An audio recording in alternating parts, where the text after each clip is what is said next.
प्रथम विश्व युद्ध जो प्रारंभ हुए थे ये कब हुए थे? 1914 से लेकर के 1918 तक चले थे। ठीक है, कौन सा विश्व युद्ध? प्रथम विश्व युद्ध। तो प्रथम विश्व युद्ध होने के कारण और प्रथम विश्व युद्ध होने के कितने रीजन थे ये टोटल तुम लोग को हम क्या किए थे, बता दिए थे। तो आज जानेंगे क्या कि प्रथम विश्व युद्ध के बाद एक पेरिस में एक क्या रखे थे, एक सम्मेलन रखने का काम किए थे। और ये सम्मेलन कब रखा गया था? 1919 में अमेरिका द्वारा रखने का काम किए थे। तो इस सम्मेलन में कुछ जर्मनी के जो सबसे 4 संधि में से सबसे अच्छी संधि जो आते हैं वो कौन सा संधि है सर? वार्सा संधि। और वार्सा संधि जो है ये जर्मनी को एक पंगु बना करके रख दिए थे। कौन सा संधि? वार्सा संधि जो है जर्मनी को क्या बना कर रख दिया था? पंगु बना करके रख दिए थे। समझा रहे, ध्यान से समझिएगा कि इसकी सर जी वार्सा संधि में लगभग कितने धाराएं थे? 440 धाराएं रखने का काम किए थे। 440 धाराएं में सबसे पहले तो यह बात समझते हैं कि इसको पंगु क्यों बनाया गया था जर्मनी को, क्योंकि प्रथम विश्व युद्ध हुआ जो किसके कारण हुए थे? जर्मनी के कारण हुए थे। तो देखिए, सैनिक पहला है राजनीतिक, सैनिक और आर्थिक दृष्टिकोण के मामले से, सैनिक, राजनीतिक और आर्थिक दृष्टिकोण के मामले से जर्मनी को क्या बना कर रखा था? पंगु बना करके रख दिया। किसके कारण? तो प्रथम विश्व युद्ध के कारण। और किस संधि के अनुसार? वार्साय संधि के अनुसार जर्मनी को क्या बना के रखा है? पंगु बना के रख दिया था। क्योंकि वार्सा संधि में लगभग कितने धाराएं थे? 440 धाराएं थे। और ये 440 धाराएं किस पे लागू किया गया है? जर्मनी पर लागू किया।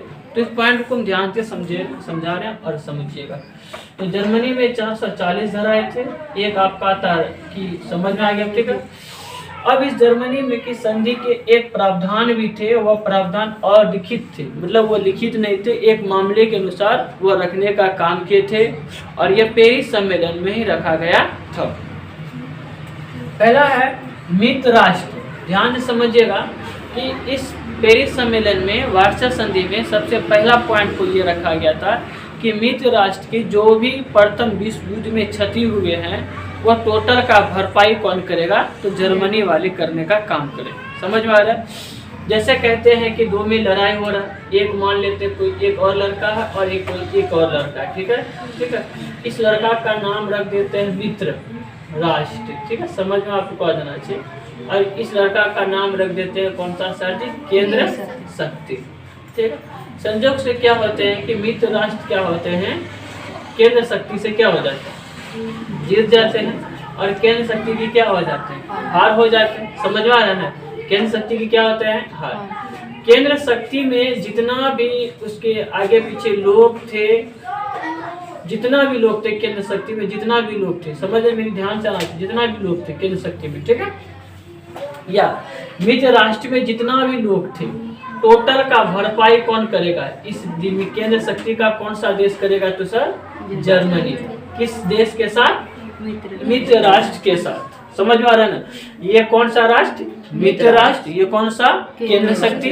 दोनों में 1914 से 1918 में क्या हुआ? विश्व युद्ध हुआ। और इसमें क्या हुए थे? इसका क्या हो गया? हार हो गया। और इसका क्या हो गया? जीत हुआ। और इसका जो भी क्षति हुआ है टोटल खर्चा कौन देगा? जर्मनी देगा। समझ में आ रहा है? जितना भी भरपाई करेगा, हर्जाना जिसको समझ में आ रहा है ना, हर्जाना, वो हर्जाना कौन देगा इसमें? जर्मनी वाला देगा। किसको? मित्र राष्ट्र। ठीक है, चलिए अब 1870 में नंबर 2 पॉइंट को समझते हैं। 1870 में जर्मनी द्वारा फ्रांस के विजिट अल्सेस और लॉरेंस ये किसको दे दिया? तो फ्रांस को दे दिया। ध्यान से समझिएगा, एक जगह था ये जर्मनी का था, विजिट अल्सेस और क्या थे? Lawrence France. सॉरी, ये पॉइंट को आप ध्यान से समझिएगा। नंबर 2 पॉइंट में 1870 के दशक में क्या हुए थे? जर्मनी जो है फ्रांस की 2 जगह पर कब्जा कर लिए थे। एक था विजिट अल्सेस और एक थे लॉरेंस फ्रांस। कहाँ का था ये जगह? फ्रांस के थे। कब? 1870 ईस्वी में। ठीक है, तो ये पेरिस सम्मेलन में क्या क्या था? वार्सा संधि के अनुसार जर्मनी को ये 2 जगह लौटाना पड़ा। और किसको दे दिया ये 2 जगह? फ्रांस को वापस फिर कर दिया। लिया था किससे? फ्रांस से कब, किस युद्ध में, 1870 के युद्ध में, और 1919 में पेरिस सम्मेलन जो वार्षिक संधि के अनुसार फिर इसको वापस किसको कर दिया, फ्रांस को। भाई अब अपना ले लीजिए, ठीक है। यहाँ तक कि जर्मनी का एक जगह था जिसका नाम था सार प्रदेश, यहाँ पर कोयले की खान और सोने मिलने का भी काम करते थे।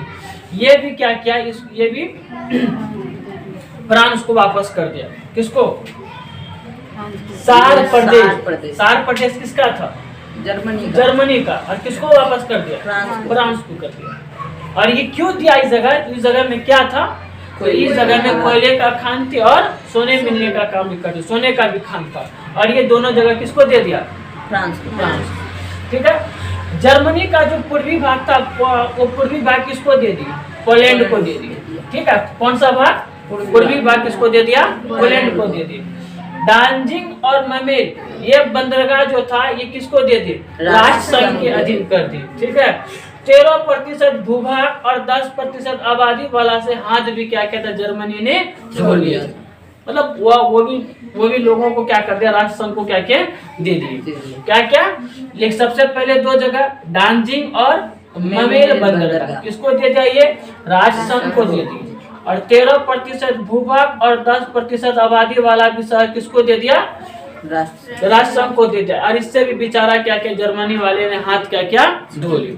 समझ मेरा बता रहा हूँ, ठीक। जर्मनी के सभी नौसैनिक, जितने भी नौसैनिक थे, नौसैनिक का मतलब समझ रहे हैं, जो नाव में के द्वारा, जो समुद्री मार्ग के द्वारा क्या करते थे, युद्ध करने का काम करते थे, उसी को हम लोग क्या कहते हैं, नौसैनिक।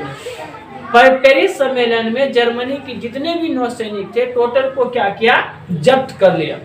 ठीक है। और वहां पर सिर्फ एक चीज रखने का लिए दिया, वो कौन चीज, युद्धपोत। युद्धपोत में क्या होते थे कि व्यापारी वाला होता था जहाज, जिसमें सिर्फ युद्धपोत में ऐसा नहीं है कि सिर्फ व्यापारी कर सकते हैं, उसमें बारूद बम भी ले जाने का काम कर सकते हैं। लेकिन पेरिस सम्मेलन के अनुसार क्या क्या, वार्सा संधि के अनुसार नौसैनिक जो थे, किसका, जर्मनी का, वो क्या कर लिए, जब्त कर लिए। और वहां पर सिर्फ क्या रखने का अनुमति दिया, युद्धपोत रखने का अधिकार दिया।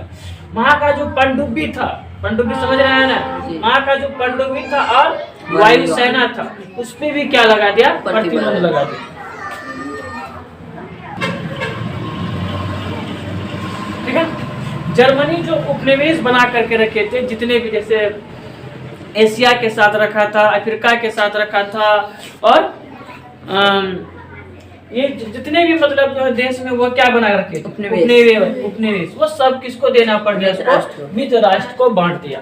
तो समझ सक रहे हैं, जो ज्यादा पचपच कर रहा था उसका पचपची भी क्या हो गया, हाल हो गया। किसका, जर्मनी का। किसके अनुसार, तो पेरिस सम्मेलन के अनुसार। पेरिस सम्मेलन में कितने देश भाग लिए थे, 27 कंट्री उसमें क्या कहते हैं, भाग लेने का काम किए थे, जिसका नाम रखा था, पेरिस में एक सम्मेलन रखे थे जिसका नाम था पेरिस सम्मेलन। अच्छा, प्रथम विश्व युद्ध को अंत करने वाला भी देश क्या थे, वो अमेरिका। समझ में आ रहा है ना, अमेरिका क्यों लड़ाई, क्यों प्रथम विश्व युद्ध में वो शामिल हुए, ये आप लोगों को हम क्या किए थे, बता दिए थे। अब इस पॉइंट को आप लोग एक बार दो बार पढ़िएगा, आपको समझ में भी आ जाएगा कि वार्षा संधि क्या है। तो याद कीजिएगा कि वार्षा संधि में सर जी जर्मनी में लगभग 440 धाराएं भी क्या किए थे, लागू किए थे। कहाँ पर सर, जर्मनी में 440 धाराएं भी लागू किए थे। और मित्र राष्ट्र का जो भी क्षति हुए थे, टोटल का हर्जाना कौन भरने वाला है, जर्मनी भरेंगे। जर्मनी के जो 1870 में जो जर्मनी ने दो जगह जो फ्रांस का क्षेप किए थे, वो फ्रांस को भी क्या किए, वापस लौटा दिए। यहाँ तक कि उसका भी जो थे सोने की खान और कोयले वाले खान थे, वो भी फ्रांस को क्या क्या देना पड़ा।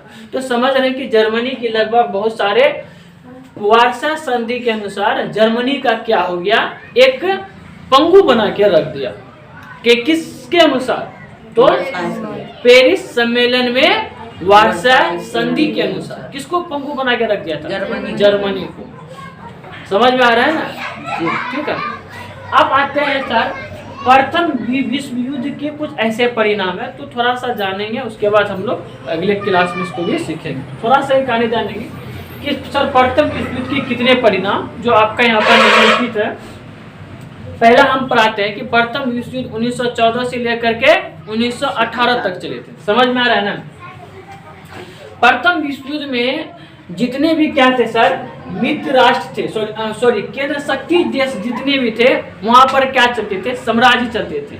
और प्रथम विश्व युद्ध में क्या हो गया, साम्राज्य वहां का क्या हो गया, अंत हो गया, मतलब साम्राज्य वहां से समाप्त करके वहां पर क्या चालू कर दिया, तो गणतंत्र लागू कर दिया गया। कहां पर सर जी, जर्मनी नहीं, मित्र राष्ट्र में, सॉरी मित्र राष्ट्र कहते हैं, केंद्र शक्ति में क्या होने लगा, केंद्र शक्ति में क्या होने लगा, साम्राज्य को क्या कर दिया, अंत कर दिया, और वहां पर क्या लागू कर दिया, गणतंत्र लागू कर दिया। ठीक है, तो समझा रहे ध्यान से।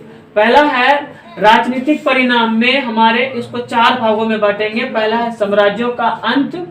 देखते हैं राजनीतिक परिणाम को कितने भागों में बांटे हैं, 1 2 3 4 और 5 भाग। ठीक है, साम्राज्य का अंत पेरिस में जो था, पेरिस सम्मेलन के अनुसार एस्टेरिया और हंगरी में एक साम्राज्य था जिसका नाम था हेब्सबर्ग राजवंश।